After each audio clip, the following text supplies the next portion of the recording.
வாழ்வோம் வாழ்விப்போம். அப்ப முதல்ல இந்த புது கர்மா வராத வழிகள் அத்தனையும் நாம் கடைபிடிக்க வேண்டும். ஞான பயணம் மிக மிக அப்ப குரு கிடைச்சா தானே உண்மை. இந்த புது கர்மாவை நாம சுத்தமாக ஒன்றை விடாமல் செய்துகிட்டே இருந்தாலே அந்த பழைய கர்மா அப்படியே இறங்க ஆரம்பிச்சிடும். ஏன்னா நீங்க பரிசுத்தம் ஆயிருவீங்க. எதிரி உங்களை குத்த வந்தா கூட குத்திட்டு போப்பா. ஏன்னா உடல் பாசம் போயிடுச்சு. கொல்ல போறியா, நீதான் என்ன கொல்லணும்னா கொண்டுட்டு போ. காந்தியை சுட்டானுங்க. காந்தி அந்த ரேஞ்சுக்கு போயிட்டார். காந்தி எங்க போறாரு? உபதேசம் பண்ணுவதற்காக டெய்லி ஈவினிங் ஆச்சுன்னா உபதேசம் பண்ண போயிடுவார். நிறைய பேர் உட்கார்ந்து இருப்பாங்க. அவர் உட்கார்ந்து உபதேசம் பண்ணிட்டே இருப்பார். சுட்டுட்டா ஒண்ணு நெஞ்சில பார்த்து குறி பார்த்து கரெக்டா. உடனே எல்லாருக்கும் பாதுகாவலர்கள் அவனை போய் குடிச்சு கொல்லத்து நிற்கிறாங்க. காந்தி மறுத்தார், வேண்டாம் விட்டுருங்க. அவன் தான் என்ன கொல்லணும்னு தான் கொண்டு போறான். எனக்கு என்ன, நான் வாழணும், எனக்கு என்ன ஆசை. எது நடக்கணுமோ அது நடக்குது. என்ன கொன்னதுக்காக அவனை நீங்க கொல்லாதீங்க. It's wrong. இப்ப இவர் எங்க போயிட்டாரு? உயர்ந்த நிலைக்கு போயிட்டார். கர்ம பதிவு வரவில்லை. ஐயோ என்ன கொண்டுட்டான், விடக்கூடாது, ஜென்மத்துக்கு என் பையன் என் பேரனாவது உன்னை கொள்ளுவான், குடும்பத்தையும் நாஸ்தி பண்ணுவான். இதெல்லாம் விளங்காம போறது. நம்ம அதை தான் வாழ்க்கையில ஒரு பெரிய மோட்டிவேஷனா வச்சுட்டு இருக்கோம்.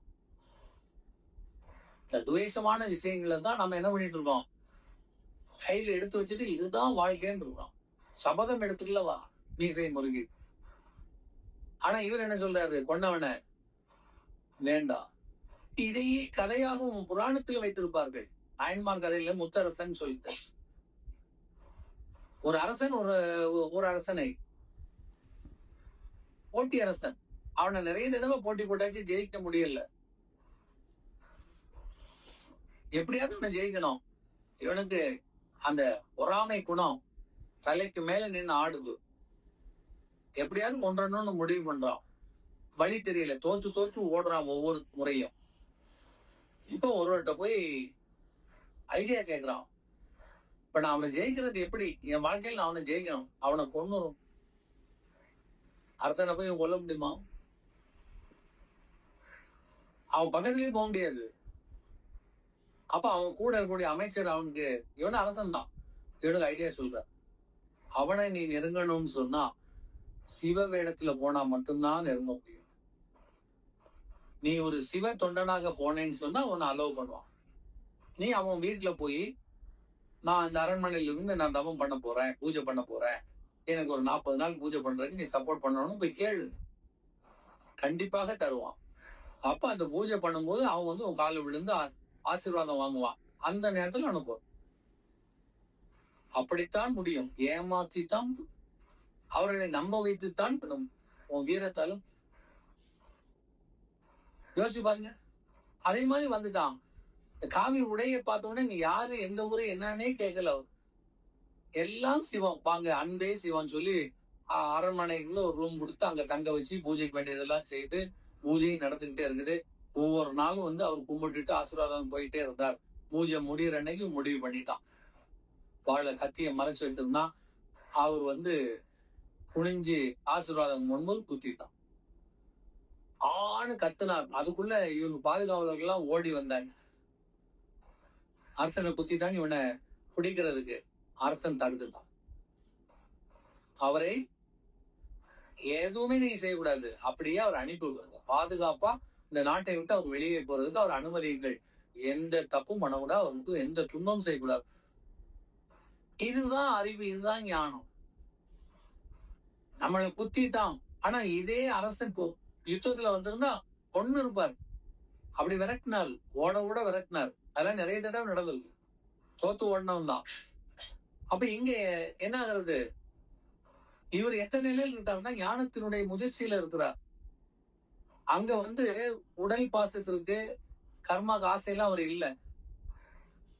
ஆன்ம தரிசனத்துல இருக்கிற பொழுது இவன் தன்னை கொல்ல வந்தாங்க போது, இந்த உயிர் யாருக்கு? சிவன் கொள்ளுது.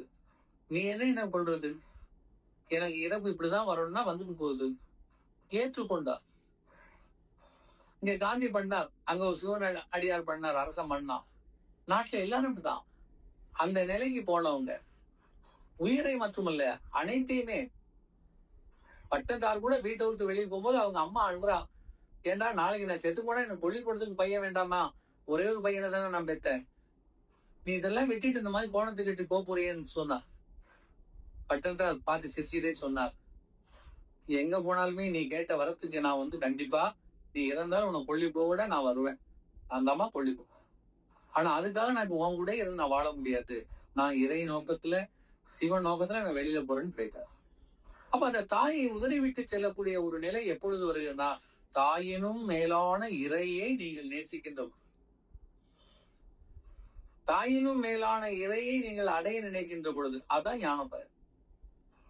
பட்டினத்தார் ஞான பயணம் சென்றார், ஆதிசங்கரன் ஞான பயணம் சென்றார், வடலூர் வள்ளல்புரான் ஞான பயணம் சென்றார். அவங்க எல்லாம் பெற்ற தாயை உதறினார். ஆனா சமூகம் அது ஒரு குறையா குற்றமா சொல்லும். ஏன் புத்தர் என்ன கட்டின மனைவி குழந்தை எல்லாம் விட்டுட்டு ஓடினார்? ஏன்னா அவங்க அந்த பாசத்தை தாண்டி விட்டார். கர்ம பிடியில் இருந்து அவர் விலகுகிறார். நல்ல ஞாபகம் வச்சு.